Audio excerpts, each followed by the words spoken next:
میرا خیال ہے کہ ہمیں سو جانا چاہیے۔ جتنا زیادہ تمہارے ساتھ قربت کروں گا بچہ جلدی ہوگا۔ لائٹ بند کی تو اشینا کا دل سوکھے پتے کی طرح لرز اٹھا۔ وجود میں کب کہاہٹ اتر گئی، مگر حسام نے اس کے ساتھ انتہائی نرمی اور احتیاط سے پیش آیا، باوجود اس کے کہ وہ خوف زدہ تھی۔ حسام کے برتاؤ نے اسے حیران کر دیا اور خود حسام بھی اپنے دل کی کیفیت پر حیران رہ گیا۔ پہلی بار وہ اتنے عجیب جذبات کے ساتھ اشینا کے ساتھ وقت گزار رہا تھا۔ اشینا شرم و حیا کے بوجھ تلے پہ گھل رہی تھی اور حسام کو کئی سال بعد کسی عورت کے ساتھ گزارے گئے لمحات میں عجیب لطف آ رہا تھا۔ وہ اپنے وجود اور دل کو ایک عجیب سرور میں لپٹا ہوا محسوس کر رہا تھا۔ جبکہ اشینا نے ایک بار بھی اس کی طرف نظر نہیں اٹھائی، وہ سیدھی واش روم میں چلی گئی تھی۔ تب حسام کی نگاہ بیڈ پر پڑی اور وہ دنگ رہ گیا۔ وہ لڑکی جسے وہ غلط بد کردار سمجھ رہا تھا، اس کی پاکیزگی اور معصومیت بیڈ کی رنگین چادر سے جھلک رہی تھی۔ وہ ساکت سا بیٹھا رہا۔ اس چاند جیسے چہرے والی لڑکی نے نہ صرف اپنا جسم بلکہ اپنی عزت بھی حسام خانزادہ کے نام کر دی تھی۔ سر خدارا، میری بات سمجھنے کی کوشش کرے۔ مجھے پیسوں کی سخت ضرورت ہے۔ میرے والد اس وقت شدید تکلیف میں ہے۔ اشینا کی آواز لرز گئی تھی، جیسے ہر لفظ کے ساتھ اس کا حوصلہ بھی بکھر رہا ہو۔ مینیجر نے کرسی سے ٹیک لگاتے ہوئے فائل بند کی اور قدرے بے بسی سے بولا، مس اشینا، میں آپ کی مجبوری سمجھ سکتا ہوں، مگر اتنی بڑی رقم میرے اختیار میں نہیں۔ اس کے لیے صرف سیٹھ صاحب فیصلہ کرتے ہیں۔ وہ ہفتے میں ایک بار فیکٹری آتے ہیں اور ہر قسم کی درخواست، چاہے وہ قرض کی ہو یا امداد کی، خود دیکھتے ہیں۔ میں آپ کی فائل اس ہفتے ان کے سامنے رکھ دوں گا۔ اگر انہوں نے منظوری دے دی تو ٹھیک، ورنہ اس معاملے میں کچھ نہیں کر سکوں گا۔ اشینا سمجھ گئی کہ مزید کہنا بے فائدہ ہے۔ اس نے دھیمی آواز میں کہا، ٹھیک ہے سر، انشاءاللہ وہ میری مجبوری سمجھ جائیں گے، مجھے امید ہے۔ مینیجر نے فائل اس کی طرف بڑھاتے ہوئے کہا، بس ایک کام کر دے، جو ڈاکومنٹس میں نے بھجوائے ہیں وہ آج بھی مکمل کر کے دے دے۔ اشینا نے سر ہلایا اور فوراً اپنے کیبن میں آ کر بیٹھ گئی۔ انگلیاں کی بورڈ پر تیزی سے چلنے لگی، جیسے وقت اس کے ہاتھ سے پھسل رہا ہو۔ اسی دوران شانزے مسکراتی ہوئی اس کے پاس آ کھڑی ہوئی۔ اشینا، کیسی ہو؟ آج اشینا نے ہلکی سی مسکراہٹ کے ساتھ جواب دیا، میں ٹھیک ہوں، آپ سنائیں؟ شانزے بولی، سب لڑکیاں لنچ باہر سے منگوا رہی ہیں، اگر تم بھی ہمارے ساتھ بیٹھنا چاہو تو 1000 روپے دے دینا۔ اشینا کے دل میں ایک چبھن سی اٹھی۔ اس نے لاشعوری طور پر اپنا پرس ٹٹولا، اس میں صرف 100 روپے تھے، وہ بھی بس کے کرائے کے لیے۔ اس نے شرمندگی چھپاتے ہوئے کہا، نہیں، میں آج گھر سے کھانا لائی ہوں، آپ ہی نے زبردستی بیگ میں رکھ دیا تھا، وہی کھا لوں گی۔ یہ صاف جھوٹ تھا اور شانزے بھی یہ بات سمجھ گئی تھی۔ ٹھیک ہے، جیسے تمہاری مرضی، وہ یہ کہہ کر آگے والی میز کی طرف چلی گئی۔ اشینا کے لیے دوپہر کا کھانا چھوڑ دینا کوئی نئی بات نہیں تھی، کبھی گھر سے ہوتا ہی نہیں تھا، اور اگر ہوتا بھی تو اتنا معمولی کہ کسی کے ساتھ بیٹھ کر کھانے کی ہمت نہیں ہوتی تھی۔ گھر کے حالات نے جینے کا سلیقہ چھین لیا تھا۔ بابا کے کینسر نے سب کچھ بدل دیا تھا۔ اب گھر میں نوالے گن گن کر کھائے جاتے تھے۔ امی ہر وقت آنسوؤں میں ڈوبی رہتی۔ نادی آپی کے جہیز کے لیے رکھا گیا سیٹ بھی بیچ دیا گیا تھا، مگر اخراجات پھر بھی کم نہ ہوئے۔ تینوں بہنیں نوکری کرتی رہی، لیکن آمدنی ناکافی تھی۔ بابا کی مہنگی دوائیں، خاص خوراک اور ہر ہفتے ہونے والی کیمو تھراپی، جس پر ہزاروں روپے خرچ ہوتے تھے، زندگی کو مسلسل امتحان بنا چکی تھی۔ اسی مجبوری کے تحت اشینا آج 5 لاکھ روپے کی قرض کی درخواست لے کر آئی تھی۔ اب اس کی ساری امیدیں صرف ایک ہی شخص سے وابستہ تھی، سیٹھ صاحب سے، اور وہ فیکٹری میں ہفتے میں صرف ایک ہی دن آیا کرتے تھے۔ زیبا، میری خواہش بہت گہری ہے اور تم میری چاہت کو روک نہیں سکتی۔ حسام کی پیشانی پر بل تھے اور آواز میں سختی اور سنجیدگی صاف جھلک رہی تھی۔ زیبا نے آئینے کی طرف دیکھتے ہوئے ٹیشو سے آہستہ آہستہ اپنا میک اپ صاف کیا، پھر تھکی ہوئی آواز میں بولی، اگر یہ تمہاری خواہش ہے تو میں کیا کر سکتی ہوں؟ جب میں ماں نہیں بن سکتی تو اس پہ میرا کوئی قصور نہیں، اور نہ ہی میں تمہیں دوسری شادی کی اجازت دوں گی۔ یہ خیال اپنے دل و دماغ سے نکال دو حسام۔ حسام نے بے اختیار ہونٹ بھینچ لیے۔ ایک لمحے کو غصہ ابھرا، مگر فوراً اسے احساس ہوا کہ اس وقت سخت لہجہ حالات کو مزید بگاڑ دے گا۔ وہ اٹھ کر نرمی سے زیبا کے سامنے آ کھڑا ہوا اور دھیمے انداز میں بولا، میں صرف ایک اولاد چاہتا ہوں زیبا، ہماری زندگی میں کمی ہے، یہ مت سمجھنا کہ میں دوسری شادی کا خواہش مند ہوں یا یہ کہ میری تم سے محبت کم ہو گئی ہے۔ ایسا کچھ بھی نہیں ہے۔ میں صرف یہ سوچ رہا ہوں کہ شاید کوئی ایسی عورت ہو جو ہماری مدد کر دے۔ اس کے نرم لہجے پر زیبا چونک کر اس کی طرف پلٹی اور تلخی سے بولی، کون سی عورت ایسی ہوگی جو تم سے شادی کرے، بچہ پیدا کرے اور پھر طلاق لے لے؟ یہ حقیقت نہیں ہوتی حسام، اور میں کسی دوسری عورت کی پرچھائی بھی اپنی زندگی پر برداشت نہیں کر سکتی۔ حسام نے فوراً کہا، وہ بچہ صرف میرا نہیں ہوگا زیبا، وہ ہم دونوں کا ہوگا۔ اس یقین دہانی نے زیبا کو چند لمحوں کے لیے سوچ میں ڈال دیا۔ پھر اس نے لاپرواہی سے بات ختم کرتے ہوئے کہا، اچھا ٹھیک ہے، دیکھ لو۔ دل ہی دل میں سے پورا یقین تھا کہ کوئی بھی عورت ایسی قربانی دینے پر آمادہ نہیں ہوگی۔ زیبا کو یقین تھا کہ حسام کی یہ خواہش محض ایک خیال بن کر ہی رہ جائے گی۔ حسام اور زیبا کی شادی کو 10 برس گزر چکے تھے، مگر اس رشتے کی اصل آزمائش شادی کے صرف 2 سال بعد ہی سامنے آ گئی تھی، جب انہیں معلوم ہوا کہ زیبا ماں بننے کی صلاحیت سے محروم ہے۔ یہ حقیقت سامنے آئی تو تب تک بہت کچھ بدل چکا تھا۔ حسام کی چھوٹی بہن حیا اور زیبا کے بھائی سہیل ایک دوسرے سے محبت کرتے تھے اور 6 ماہ پہلے ہی ان کی شادی ہو چکی تھی۔ ایسے حالات میں حسام نہ تو زیبا کو چھوڑ سکتا تھا اور نہ ہی دوسری شادی کا سوچ سکتا تھا، خاص طور پر اس لیے بھی کہ ان کے خاندان میں دوسری شادی کا کوئی رواج نہ تھا۔ وقت گزرتا گیا۔ جب شادی کو 5 سال مکمل ہوئے تو حسام کے دل میں اولاد کی خواہش شدت اختیار کرنے لگی۔ وہ جب بھی کسی خاندانی تقریب میں جاتا تو دوستوں اور رشتہ داروں کو بچوں کے ساتھ ہنستا کھیلتا دیکھ کر اسے اپنی زندگی کی ویرانی شدت سے محسوس ہوتی۔ بچے اسے ہمیشہ سے پسند تھے، اسی لیے ایک دن اس نے زیبا سے نرمی سے کہا کہ وہ اس کا علاج کروانا چاہتا ہے، مگر زیبا نے صاف انکار کر دیا۔ اس کا کہنا تھا کہ ڈاکٹر واضح طور پر بتا چکے ہیں کہ وہ کبھی ماں نہیں بن سکتی، اسی لیے مزید علاج کا کوئی فائدہ نہیں۔ حقیقت یہ بھی تھی کہ زیبا خود بچوں کی پرورش کی شوقین نہ تھی۔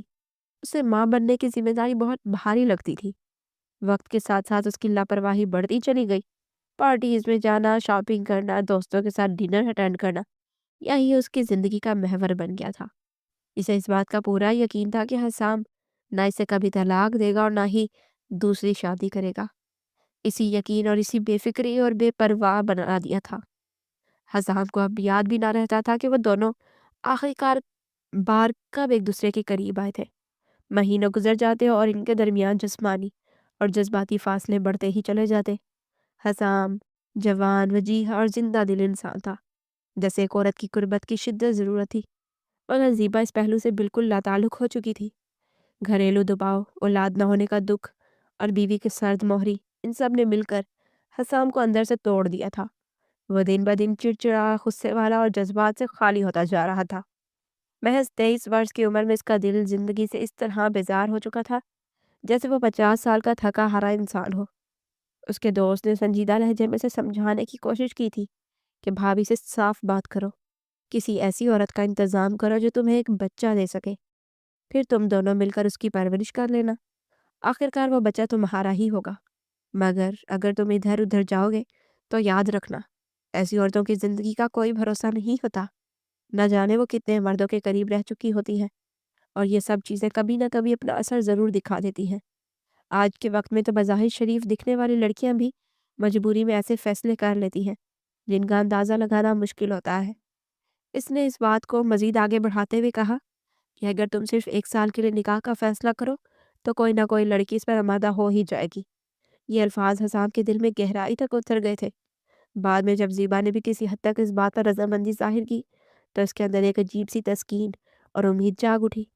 اسے یوں محسوس ہوا جیسے برسوں سے دبی خواہش کو اچانک راستہ مل گیا ہو۔ اولاد کی شدید چاہت نے اسے اس مقام تک پہنچا دیا تھا جہاں وہ سب سوچنے اور ماننے پر تیار ہو چکا تھا جو کبھی اس کے تصور میں بھی نہیں تھا۔ وہ میز پر رکھی فائلوں پر نظر ڈال رہا تھا۔ آج 1 ہفتے بعد وہ محض 2 گھنٹوں کے لیے فیکٹری آیا تھا۔ اچانک اس کی نظر ایک درخواست پر ٹھہر گئی جس میں 5 لاکھ روپے کے قرض کی اپیل درج تھی۔ یہ کس کی درخواست ہے؟ اس نے غیر ارادی طور پر پوچھ لیا۔ مینیجر نے فوراً وضاحت دی، سر یہ مس اشینا اقبال کی اپلیکیشن ہے۔ ان کے والد کینسر کے مریض ہیں اور ان کی حالت بہت خراب ہے۔ بیچاری غریب گھرانے سے تعلق رکھتی ہے اور کہہ رہی ہے کہ اپنی تنخواہ سے ہر ماہ رقم کٹوا کر لون ادا کریں گی۔ وہ 10-12 مرتبہ مجھ سے درخواست کر چکی ہے کہ میں آپ سے بات کرواؤں۔ حسام چند لمحے سوچنے پہ پڑ گیا، پھر بولا ایسا تو نہیں کہ وہ بحث قرض لینے کا بہانہ بنا رہی ہو؟ مینیجر نے فوراً یقین دلایا، سر مجھے بالکل بھی نہیں لگتا کہ وہ جھوٹ بول رہی ہے، ان کے حلیے سے ہی اندازہ ہو جاتا ہے کہ وہ واقعی شدید ضرورت مند ہے۔ حسام نے ایک لمحہ توقف کے بعد کہا، اچھا ٹھیک ہے، اسے بلا لیں۔ مینیجر فوراً اشینہ کو بلانے چلا گیا۔ دوسری طرف اشینہ صبح سے دعاؤں میں لگی ہوئی تھی، جب سے اسے معلوم ہوا تھا کہ آج سیٹھ صاحب فیکٹری آنے والے ہیں۔ چلے مس اشینہ، آج کا دن آپ کے لیے خوش قسمت ثابت ہو سکتا ہے، سیٹھ صاحب آپ کو اپنے آفس میں بلا رہے ہیں۔ یہ سن کر اس کے دل میں خوشی کی لہر دوڑی تھی، مگر ساتھ ہی ایک انجانی سی شرمندگی نے اسے گھیر لیا۔ کسی کے سامنے ہاتھ پھیلانا آسان نہیں ہوتا۔ گھبرائے ہوئے سرخ چہرے اور جھجکتے قدموں کے ساتھ وہ کمرے میں داخل ہوئی۔ حسام موبائل پر آیا ہوا تھا، پیغام دیکھ رہا تھا، مگر سامنے کھڑی اس لڑکی پر نظر پڑتے ہی وہ چونک سا گیا۔ وہ بے حد حسین تھی۔ اس نے دھیمے لہجے میں سلام کیا اور خاموشی سے کھڑی انگلیاں آپس میں مروڑنے لگی۔ حسام کی نظر اس کے سادہ اور بار بار دھلے ہوئے کپڑوں پر گئی۔ پاؤں میں عام سی چپل تھی اور چہرہ کسی بھی بناوٹ سے خالی تھا، مگر اس معصومیت میں ایک عجیب کشش تھی جو بے ساختہ اس کے چہرے سے جھلک رہی تھی۔ آپ ہی نے لون کی درخواست دی ہے؟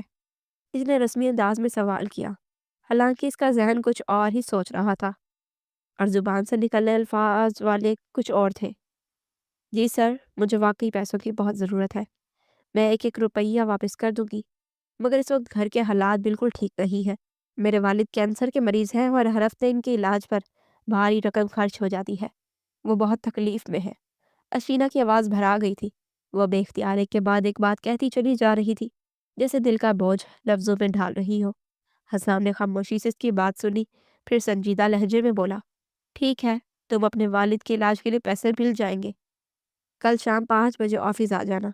یہ سنتے ہی اشینہ کے چہرے پر خوشی کی جھلک ابھری، مگر اگلے ہی لمحے وہ چونک گئی۔ لیکن سر، کل تو اتوار ہے، آفس بند ہوگا، وہ الجھن کے ساتھ بولی۔ اس کے پریشان چہرے کو دیکھ کر حسام نے وضاحت کی، ہاں آفس بند ہوگا، مگر میں خود کسی ضروری کام سے فیکٹری آؤں گا، تم شام 5 بجے آ جانا۔ Thank you sir, thank you so much. Ashina کی آنکھوں میں نمی اتر آئی، شکر گزاری نگاہوں سے اس کی طرف دیکھتے ہوئے وہ پلٹ گئی۔ کمرے سے نکلتے وقت اس کی آنکھیں بھیگ چکی تھی، جبکہ دوسری طرف حسام خاموش بیٹھا تھا، مگر اس کے ذہن میں خیالات کی ایسی گرہیں بن رہی تھی جن کا انجام خود اسے بھی واضح نہیں تھا۔ گھر واپس آ کر اشینہ امی کے ساتھ خوشی سے چمک رہی تھی۔ وہ اندر سے ڈری ہوئی تھی کہ سیٹھ صاحب کے پاس جانے میں مشکل ہوگی، مگر جیسے ہی ملاقات ہوئی تو وہ دیکھ کر حیران رہ گئی کہ سیٹھ صاحب کتنے نرم دل اور خوش اخلاق انسان ہیں۔ انہوں نے اتنی مہربانی اور میٹھے لہجے میں بات کی کہ اشینہ کو یقین ہی نہیں آ رہا تھا کہ اس کے لون کی درخواست منظور ہو گئی ہے۔ نادیہ اس کے چہرے کی مسکان دیکھ کر چھیڑتی رہی، تمہاری بھولی شکل دیکھ کر فوراً حامی بھر لی ہوگی، کیا پتہ ایسا ہی ہو، جیسے ہی پیسے مل جائیں گے آپ ہی ہم بابا کو اچھے اسپتال میں لے کر جائیں گے۔ اشینہ نے بابا کے دونوں ہاتھ تھام لیے، وہ تکلیف سے مسکرا دیے۔ اتنی تکلیف انہیں اپنی بیماری کی نہیں تھی جتنی اپنی بیٹیوں کے پریشان چہرے دیکھ کر محسوس ہوتی تھی۔ خدا نے 3 بیٹیاں دی تھی اور تینوں ہی اپنے اپنے مقام پر لائق اور قابل تھی۔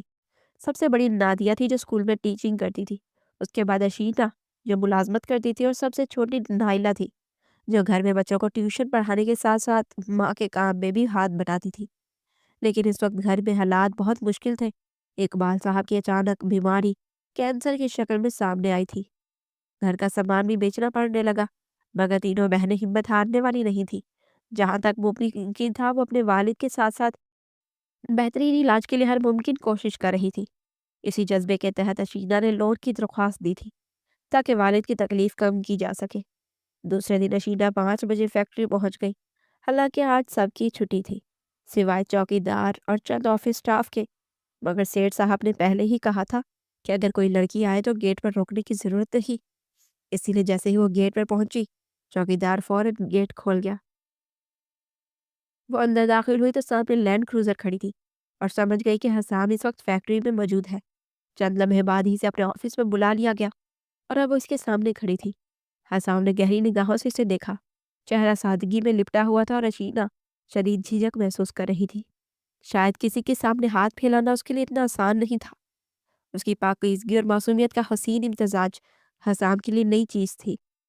آپ کو 5 لاکھ روپے کی ضرورت ہے، حسام نے ٹھہر ٹھہر کر کہا۔